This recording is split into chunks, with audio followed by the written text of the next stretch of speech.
Հայր բարի երեկո, ուրեմն ոնց գտնում եմ, ինչքան ինձ թույլ է տալիս ուրեմն անալիզ անել իմ ունեցած ինֆորմացիան, պատերազմը մոտ ժամանակներում, պատերազմի վերսկսումը մոտ ժամանակներում անխուսափելի է։ Դրա շատ ցուցիչներ կան, ուրեմն երևի թե եկել է այն ժամանակը, որ ավելի լայն շրջանակի հետ կիսվեմ, թե ոնց եմ ես մտածում, ինչ ծրագիր ունեմ ու ոնց եմ պատկերացնում այդ պատերազմի հաղթանակի process-ը։ Ուրեմն այն վարքյանից, երբ որ մարտական գործողությունները կվերսկսի, ես գտնում եմ, որ այն հայերը, որոնք չեն ուզում ծունկի գալ Թուրքիա առաջ, չեն ուզում կորցնեն Սյունիքը եւ անպայման են գտնում Արցախի ու Նախիջևանի մինիմում Արցախի եւ Նախիջևանի վերադարձը մայր Հայաստանին, դեօկուպացիան Արցախի եւ Նախիջևանի, պատերազմը սկսելու առաջի վարքյանից, չգիտեմ, ճանկռելով էլ լինի, եղունգներով էլ պետք է հասնել Հայաստանում արկա հեռահար զինատեսակներին, Սկադ եւ Իսկանդերին։ Թող մտածեն Ադրբեջանում,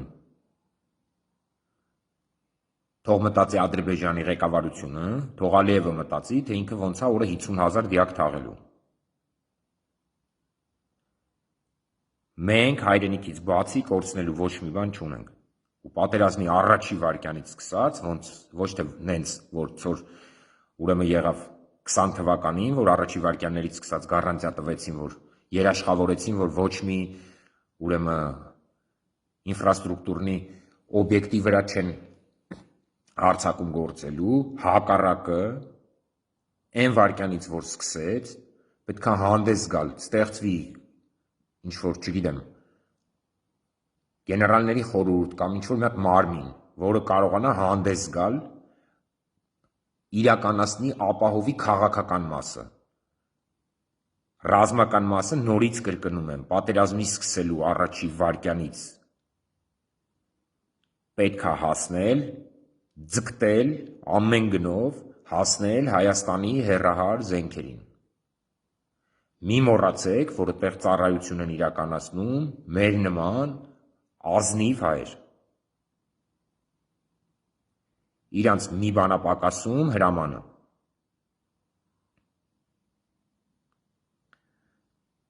Մենք մի քանի ժամում, մի քանի գրատկայանի միջոցով Նախիջևանը կվերածենք ավիրակի։ Դրան գումարած կա Եվլախ, դրան գումարած կա Մինգեչաուր, դրան գումարած կա Բաքու քաղաքը,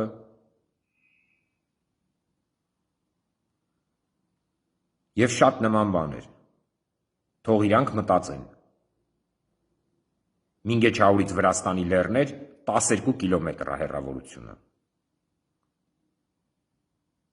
Մինգեչաուրից վերև կա Շամխոր։ Դրանք շատ հեշտ իրականացվող բաներ են։ Թող Ադրբեջանում մտածեն օրը 100,000 թաղում ոնց են անելու։ Մեզ էլ թող չփորձեն ատոմակայանով սպառնան։ Շատ կսպառնան, ջրերը կբացենք, կլցնենք Արաքսը, թող իրանք մտածեն, հետո ինչա կատարվելու իրանց հետ։ Մեզ ոչ մի բան չկա կորցնելու, մենք ոչ մի բան չունենք կորցնելու։ Ինչ պետք է կորցնենք։ Այն ինչ որ պետք է կորցնենք, կորցրել ենք, այն ինչ էլ մնացել է, դա էլ են ուզում տանեն։ Կամ համաձայնվելու ենք, համակերպվելու ենք դրա հետ, կամ չենք համաձայնվելու։ Այսինքն կարա կեսը համաձայնվի, կեսը չհամաձայնվի։ Նորից կրկնում եմ, մենք առաջի պատերազմը հաղթել ենք այն ժամանակ, երբ որ սաղ աշխարհը մեր դեմ էր, մենք չունեինք ոչ մի ընկեր, մենք չունեինք ոչ մի դաշնակից, եւ չունեինք բանակ, եւ չունեինք ստրատեգիական զապասներ, եւ չկային միլիարդատեր հայեր, ոնց որ կան հիմա։ Ու չկար լրատվությունը սենց արագ տարածելու հնարավորություն։ Աշխարհում կա 14 միլիոնից ավել հայեր։ Հնդկաստանից մինչև Կալիֆոռնիա ապրում են հայեր,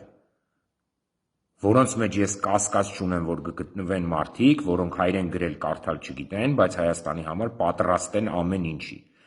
Որովհետև այն մարդիկ, ովքեր ապրում են Կալիֆոռնիայում ու փողոցային կյանքով են ապրում, մեկը իրանք փողոցում, իրանց առաջին բանը ինչ որ արվում է, ասոցացվում է հայի հետ, իրանց վրա կրակում են նրա համար, որ իրանք հայ են, ու իրանք կրակում են նրա վրա, ում որը կրակում են, քանի որ իրանք հայ են։ Մեզ պետք է առանց կոմպրոմիսի մոտենալ այս հարցին, հայտարարել, որ քուրից, ուրեմն արևմուտք գտնվող ցանկացած անձ համարվում է թիրախ, եթե Հայաստանի Հանրապետության քաղաքացի չի։ Մեր համար պետք է գոյություն չունենա քաղաքացիական անձ։ Այն ինչ որ արում են ադրբեջանցիները 90-ական թվականներից սկսած եւ դրանից առաջ էլ Լեռնային Ղարաբաղում հազար դեպքեր ա եղել, հազարավոր դեպքեր ա եղել, հազարավոր սպանություններ հայերի եւ չեն պատժվել։ Ադրբեջանցի ոչ մի ղեկավար չի պատժվել Լեռնային Ղարաբաղի ինքնավար մարզում, ինչը բերել է այս հետևանքի։ Հիմա Ադրբեջանը ատամները սրած ուզում է մեզանից Սյունիքը։ Վայոց ձորի հետ միասին։ Վերջում էլ Երևանը կամ չգիտեմ Գյումրին կամ չգիտեմ ինքը ոնց է պատկերացնում։ Բայց գիտեմ այն, ինչ ես եմ պատկերացնում ու վստահ եմ իմ պատկերացումների վրա, համոզված եմ, որ մենք ունենք հնարավորություն բոլորի պլանները քանդելու։ Եվ թող Ադրբեջանը մտածի։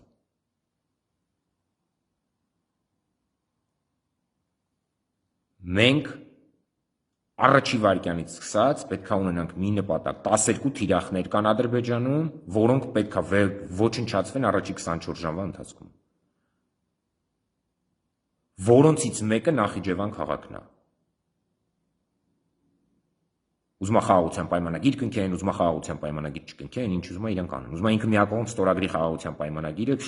շատ ավելի լավ, թող ինքը ցույց տա, որ մենք ագրեսորներ չէինք, իրականում տենց էլ կա, մենք մեր պահանջը օրինական է, մեր պահանջը իրավական է, ու մենք պատրաստ ենք մեր պահանջը անգամ ուժային լուծման գնալ մեր պահանջների կատարման համար։ Մեկ հայրենիք, մեկ պետություն գաղափարը պետք է դառնա մեր առօրյա օրակարգ։ Ամեն օր դա մեկ պետություն, մեկ ուրեմն հայրենիք գաղափարը պետք է գերիշխի ամենտեղ։ Մանկապարտեզից սկսած մինչև ուրեմն մեռելատուն։ Լավ եղեք առայժմ։ Պետք չի վհատվել, պետք չի ոչ մի բան անել, մեզ էլ թող չխաբեն, որ զենք չկա։ Հայաստանում կա բավարար զենք, որ երկու անգամ Ադրբեջանին բերվի ծնկի։ Ու մենք ունենք հզոր եղբայրներ մեր կողքը, որոնք մեզ մենակ չեն թողելու այս անգամ։ Մեզ օգնելու են, բայց մեր տեղը ոչ մեկ ոչ մի բան չի անելու։ Անկասկած եղեք սրա մեջ։ Թող մտածի ադրբեջանցին, թե ոնց է, թող մտածի Իլհամ Ալիևը, թե ոնց է թաղելու օրը 100,000 մարդ։ Իրանք շշկռվում են, որ մտածում են 2020 թվականի անընդհատ ուրեմն նահանջի հրաման տեսած բանակը, միայն Արցախի 25,000-անոց փոքրիկ բանակը, որը 44 օր հիասքանչ դիմադրություն ցույց տվեց, 44 օր, անկոտրուն դիմադրություն, ադրբեջանցիները թող չմոռանան, որ իրանց առաջ բացվեց շատ դռներ, ու իրանք ընդամենը 2800 քառակուսի կիլոմետր տարածքի վրա էին դուրս եկել, որոնցից 400-ը չէր համարվում իրանց տիրապետության տակ, իրանք տեղ բան չունեին։ Կարային իրանք էլ մտնեին, մենք էլ մտնեինք, ու ոչ մի քայլ չի արվել։ Այս անգամ հակառակն է լինելու, այդ որ իրանց Յաշմեն շվվցնելով եկել է, տենց չի լինելու էլ։ Իրանց հրետանին աշխատելա, մերը չի աշխատել, տենց չի լինելու էլ։ Լինելու է նենց, ոնց որ մենք հայերս կգտնենք մեր համար ամենաօպտիմալը, պատերազմի գլխավոր իմաստը թշնամուն հասցնել անդառնալի կորուստներ։ Մենք պատրաստ ենք անդառնալի կորուստներ հասցնել քեզ, ազր։ Դուք շշկռել եք, որ բոլոր հայերին չափում եք Նիկոլի Սանդղակով։ Դա ձեր գլխավոր սխալն է։ Դուք առաջի պատերազմի ընթացքում էլ թերացաք ու մտածում էիք, որ հեսա փոքր Հայաստանին, որը զենք չունի, ոչ մի բան չունի, կխեղդենք։ Շատ լավ է, որ հիմա տենց եք մտածում։ Ես շատ ուրախ եմ մեր համար։ Ձեր թերագնահատումը, մեզ թերագնահատելը ձեր համար դառնալու է աղետ։ Ձեր կործանումը սկսելու է այն վայրկյանից, երբ որ դուք փորձեք Հայաստանը ներքաշել պատերազմի մեջ։ Լավ եղեք, մեծ տոկունություն, իհարկե փշոտ է այս ճանապարհը, իհարկե ինքը դառը ճանապարհ է, բայց այս է մեր բաժինը։ Ու մենք միանշանակ պատվով իրականացնելու ենք մեր վրա դրած առաքելությունը։ Թող ոչ ոք սրա մեջ կասկած չունենա։ Թող մտածի Ալիևի տերերը, թող մտածի Նիկոլի տերերը, եթե իրանք հույս ունեն, որ պննձեռքերը բակը բարձրացնի կքաշվի ինչ-որ մի կողմ, վարչապետը կասի դե ինչ անեինք, մենք չկարացանք, թող քացախ իրանց ախոժակին։ Լավ մնացեք։